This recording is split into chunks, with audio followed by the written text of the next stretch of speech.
Bom dia, boa tarde ou boa noite, sejam bem-vindos a mais um vídeo do canal.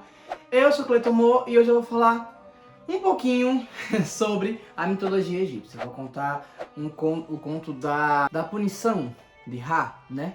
Como que eu posso dizer? Eu só tá vindo japonês na cabeça, mas enfim, é a punição divina. Vamos lá.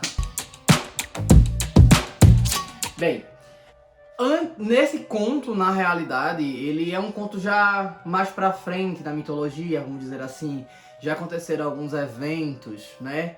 Isis, que é uma deusa toda poderosa, tinha preparado uma armadilha contra Ra, ou Amon, ou Amun-Ra, para descobrir o nome secreto dele e ela obter alguns poderes dele, porque se fala na mitologia egípcia que a partir do momento que alguém sabe o nome certo, o nome secreto ali de Ra, ele consegue obter alguns poderes dele, como se puxasse alguns dos poderes, né? E Isis é uma divindade altamente conhecida, super disseminada, teve uma aceitação muito grande pelos romanos, ela se espalhou por muitos lugares, até inclusive pela Ásia e pela Europa.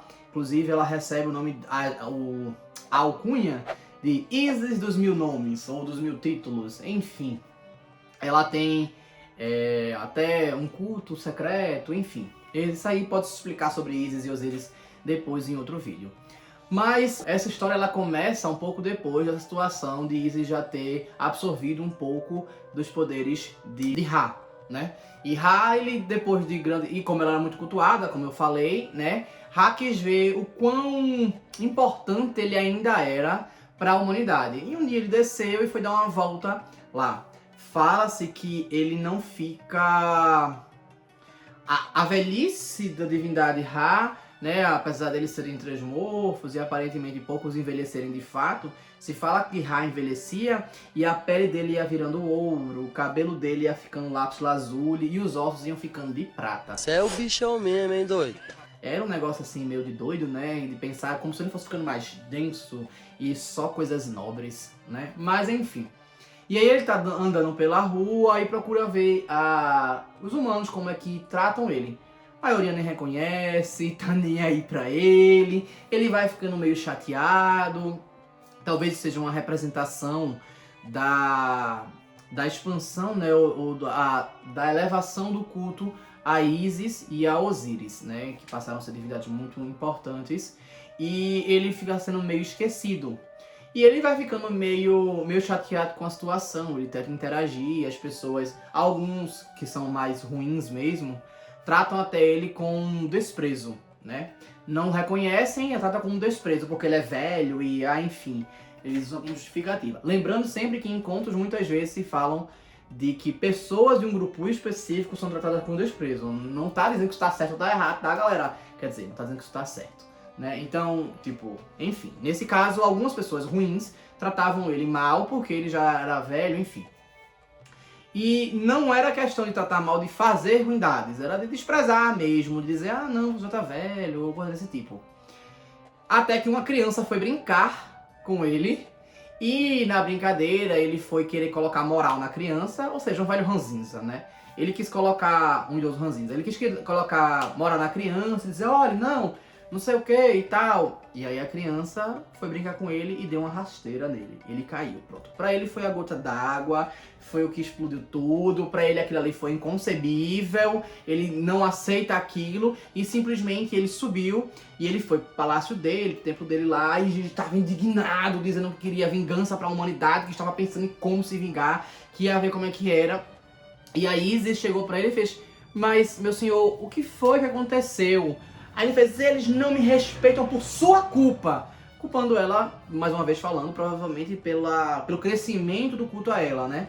E aí, nessa metáfora aqui, é uma moto passando ali, né? É isso, galera.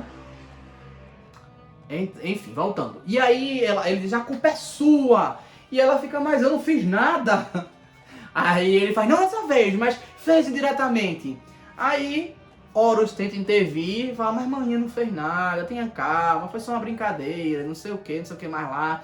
E ele, não, isso eu não aceito, esse povo não presta, essa raça vamos lá destruir, eu não quero. E aí Gabi chega, não, peraí, não é assim também, que exagero. Não, porque não sei o que, cadê Hathor? Chama o Hathor. Hathor era uma deusa maternal, uma deusa de nutrição, vamos dizer assim, uma deusa que nutria, né? Uma deusa nutriz da situação ali. Inclusive ela é associada a uma mulher com cabeça de vaca e seios muito fartos.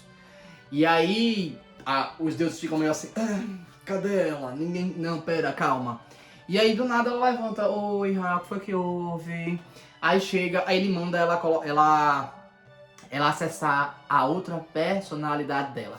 E aí a gente vai falar outras características a respeito da mitologia egípcia. Como o Egito era dividido em Baixo Egito e Alto Egito, e houveram algumas rebeliões no meio do caminho, como qualquer grande império, até porque eles ficaram aí, 3.000 anos, quase 4.000 anos aí, de que se sabe, né? De que se sabe, 3.000 leva ao trem, anos de existência, houveram alguns cultos que, para serem abafados, assim como a Igreja Católica fez na Europa celta, né, foram incorporados a outras divindades e por isso muitas vezes associados simplesmente a outros nomes, né? E se você parar para pensar, deuses supremos existem em várias mitologias, eles só basicamente mudam de nome e um pouco de personalidade. Nós podemos interpretar como se fosse a mesma simbologia, né? Ometeotli, Deus, Ra, Amon e por aí vai, vários outros, né?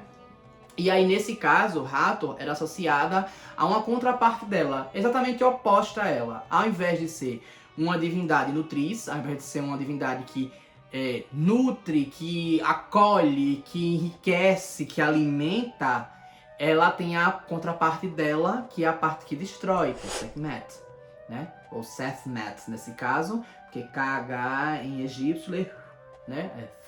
Então, Sekhmet, e aí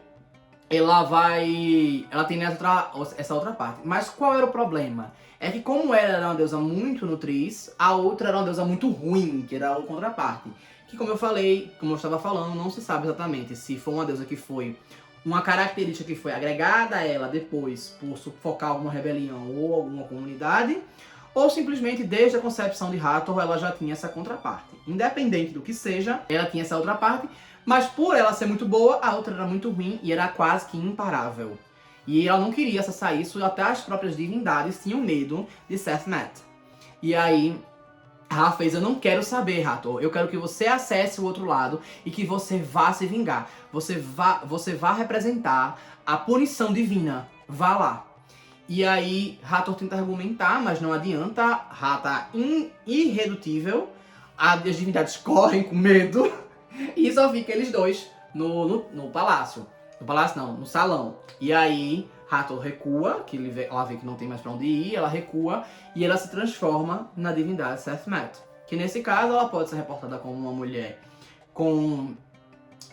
um corpo feminino, mas com cauda, com patas de leão e com um pescoço e rosto de leoa. Ou como uma leoa completamente dita. E aí ela sai pra fazer a punição divina. Ela vai pras ruas e começa a matar todo mundo. Bicho, a senhora é destruidora mesmo, viu, viado? Ela começa a matar, ela ataca, ela destrói, ela invade lugares. Ela vai na rua, ninguém tá vendo. De repente brota uma leoa ali, de repente, no sol, e ela começa a atacar. E olha, independente da quantidade de pessoas, ela vai matando assim tudo que ela vê. Todo ser humano que ela vê, ela vai matando. E isso instaura um caos na população egípcia. Talvez isso também seja uma metáfora a alguns ataques de alguns animais que a população sofreu. Talvez até realmente alguma coisa de leão, apesar dos leões estarem mais para baixo, mas talvez algum encontro com o leão tenha deixado uma marca na ciência popular a respeito disso, né? Não sei exatamente, porque ali normalmente os grandes problemas deles maiores eram hipopótamos e crocodilos. Mas enfim, principalmente crocodilos. Mas enfim. E aí o que acontece? Ela sai matando tudo e ela não tem discernimento. Então vai da criança ao idoso, seja homem ou mulher, ela sai matando tudo. E todas as vezes, quando isso é de dia, de noite ela volta e comenta com Ra o que ela foi que fez, né? Assim, no pôr do sol. Apesar que Ra precisa fazer toda a troca dele, né? Porque ele é o sol, ele vai representar o sol e quando ele se põe, ele tem que passar pelos 12 portões do submundo para poder emergir do outro lado como o sol. E aí o encontro dele com ela é muito curto, normalmente, né? porque ele já tem que ir para a próxima missão. Ele pode estar em terra, né, enquanto ele controla o disco solar exposto. A partir do momento que anoitece, ele vai para a balsa dele e caminha pelos rios do submundo até voltar pelo outro lado. Então, é ali no final do dia, que ela já terminou o serviço dela, ela chega para dar, olha, aqui ó, são os resultados de hoje. Foi tantos que eu matei. E aí, ele vai, e aquilo vai alimentando ele vai querendo, tipo, é isso mesmo, eu quero que eles sintam que eu sou mais forte, que não sei o que lá, aquele negócio todo. Só que, como eu falei, algumas divindades já são contra, e isso, a discussão que aconteceu, deixou meio que uma pulga atrás da orelha dele, e ele começa a perceber, será que eu tô exagerando? E outro fala, não, eu sou o Deus Supremo, sou eu que mando, e bate naquela coisa que fica, mas será que é o suficiente? Fazendo referência aqui cristã ou católica, né, poderia ser o Deus do Velho Testamento e o Deus do Novo Testamento, né, que são quase que opostos, mas enfim. E aí, nesse caso, ele começa a se indagar se ele não tá exagerando. Mas ele fala que queria extermínio. Desde que Hathor tem argumentado, ele falou que queria extermínio da espécie humana. E Hathor fez, é muito? É muito? Tenha calma. E aí, numa das noites, ela volta pra falar que tinha matado 100 mil, sei lá, 200 mil pessoas. Eles falam um número, enfim. É um número lá chutado, né, vamos dizer assim. E quem tá no palácio só é Baster, a deusa gata, né? Que os egípcios veneravam tanto os gatos que até tem uma deusa pros gatos, que é Baster. E aí, Hunting, ela dá o recado e Baster faz, beleza, eu vou falar pra ele quando ele voltar. Aí quando ele volta, ele fala com Baster, só que ele já, tipo assim, ele já tem decidido parar Sekhmet. Só que, tipo, vai parar como? Ele não sabe, ele não pode simplesmente chegar e dizer, basta, para, porque a sede por sangue dela é muito grande, então, tipo, isso não é o suficiente. Ele até tentou falar, tentou argumentar, e aí quem contra-argumenta é ela sobre a punição e ignora o que ele fala. E ele sabe que não adianta ficar batendo no pé, ele vai ter que fazer alguma coisa pra meio que ela apagar, vamos dizer assim. E aí quando ele chega, aí Baster dá o recado pra ele, e ele vê que passa dos limites. Por quê? Porque no dia anterior, a criança que deu a rasteira nele morreu. Ela matou. E aí ele viu, porque de vez em quando ele ia ver o estrago que ela tinha feito, e ele viu e aquilo meio que compadeceu deles. Pô, até criança tá morrendo, eu acho que tô exagerando. E aí, pra se redimir perante a criança, vamos dizer assim, ele vai até Osíris e pede para que aquela criança passe diretamente, sem julgamento, para o paraíso. Osíris não gosta muito, mas Ra briga ali com ele e diz, olha, eu sou Deus Supremo, cala a boca e simplesmente aceita. Aí, e inclusive, quando ele se enfurece, o disco solar dele pega fogo, assim, fica super vermelho, e dependendo do nível até incendeia as coisas. E aí, Osíris faz, tá bom, beleza. Aí deixa passar as crianças e beleza. Por isso no outro dia ele chega, quando o Baster vai falar pra ele, ele faz, não, eu vou ter que parar com isso mesmo. E aí ele decide parar, Baster fala que tem que sair, porque vai ver uma pessoa ser linchada, porque tinha importunado um gato, machucado um gato indiscriminadamente, e aí ela vai ver ele ser linchado, né? E aí ele vai ficar sozinho no palácio. Mediante isso, ele chama os escravos dele e pede para juntar todo o ocre que eles conseguirem, irem para um lugar lá, chamado Assuan, e juntar o ocre que eles conseguem trazer todo o ocre possível para cá, pro palácio. E também chamarem um sacerdote. Eu não falei isso ainda, mas para os egípcios, os sacerdotes, os religiosos, eles tinham estudos em ciências que eles aplicavam mesmo, tipo perfumaria, para mumificação, eles tinham um estudo de anatomia, eles tinham vários estudos, tá? E nesse caso também tinha para bebidas, né? Para bebidas, como se fossem poções, né? E isso aí também, né? Os tibetanos também têm esse tipo de coisa, né? Os monges lá, enfim, inclusive o vinho provavelmente teve origem parte por lá. Isso é que eu falo depois, talvez um vídeo de biotecnologia, mas enfim. E aí eles chamam um sacerdote lá conhecido. E esse sacerdote vem, aí Ra faz, que bom que você não foi morto ainda, ele ainda tô vivo, o que é que o senhor quer? E começa a bajular ele, mas Ra não tem muita paciência e diz, olha, faz o seguinte, vamos trazer ocre e tu vai fazer uma cerveja nesse ocre e não me perguntem como, viu? Eu acho que ele preparou a cerveja e misturou no ocre só. E tem que ficar bem feita, bem perfumadinha, um negocinho bom, pra que mais na frente, pra que a gente use pra um negócio aqui, mas tem que ser muito. Beleza. E aí prepara-se esse negócio assim, né? Inclusive ali, como se fosse no amanhecer, né? Ali no amanhecer, na alvorada, né? Mas ele tem lá que preparar e ele tem o tempo de preparar. Quando está pronto, os escravos vão e vão despejar durante a noite. No final da noite, início da manhã, ali na alvorada, perto da alvorada, eles vão despejar na cidade. Eles despejam na cidade e fica aquele negócio vermelho, bem vermelho, na cidade. Como se fosse um alagamento de sangue, né? Vamos dizer assim. E aí quando amanhece que Sekhmet vai chegar lá e ela olha, ela fica assim... O que é isso? E ela começa a andar pelos lugares e começa a ver isso. Só que o cheiro meio que inebria ela e ela fica...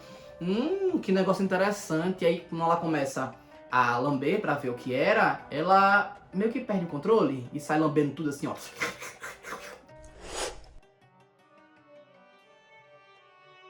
E vai bebendo, até que ela fica completamente bêbada e não mata ninguém.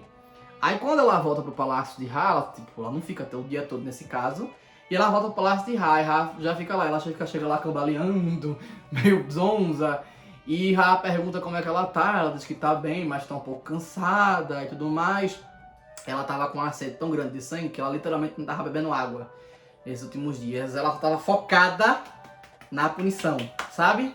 E aí, quando Ra chama ela e coloca ela pra dormir no colo dele, dizendo que pronto, amanhã quando você acordar, você vai voltar a ser a dócil Hathor, né? Voltar a ser aquela divindade que tem a cara de vaca e tem os seios fartos, voltar pro lado suave dela.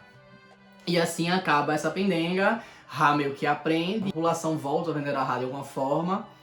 Eu acho esse conto um pouco exagerado, ou sei lá, porque é uma punição divina pra querer dizer, olha, se Deus quiser ele destrói tudo, sabe? Se quiser, né? Mas ao mesmo tempo não me dá a entender que é qualquer coisinha que você fizer, apesar que nesse caso foi uma coisa bem besta, mas qualquer coisinha que você fizer, Deus vai fazer isso. Até porque Ra aprende que não precisa mais disso.